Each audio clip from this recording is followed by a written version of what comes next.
And is it pride? Oh, that bright crown has seemed to nations sweet, but God has struck its luster down in ashes at his feet. After explaining that battles never made a nation strong. Okay, so తర్వాత కవి చెప్పాడు మరి యుద్ధాలు అనేటువంటివి ఎప్పటికి కూడా ఒక దేశాన్ని శక్తివంతమైన దేశంగా చేయవు కానీ the poet proceeds to say that the pride of wearing a glittering crowns also never made the nations powerful.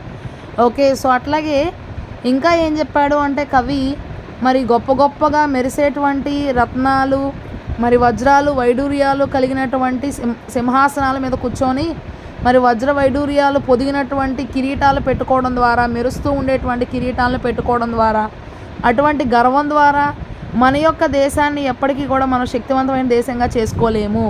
Emperors and Kings అంటే మరి ఇక్కడ చూసినట్లయితే సామ్రాజ్యాన్ని పరిపాలించేటువంటి వారు రాజులు కూడా ఇన్ ద పాస్ట్ చరిత్రలో had been very fond of wearing bright crowns on their heads.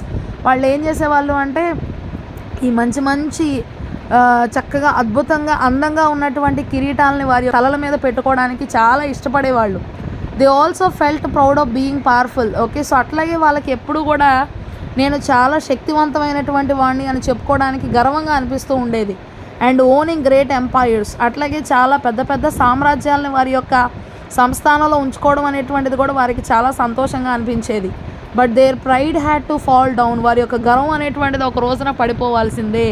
There glory had to fade అవే.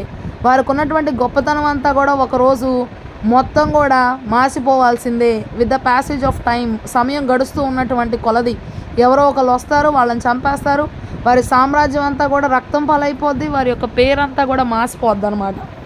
అంటే ఒక వ్యక్తి పెట్టుకున్నటువంటి కిరీటం ద్వారా కూడా ఒక దేశం అనేటువంటిది శక్తివంతమైన దేశంగా అవ్వదు.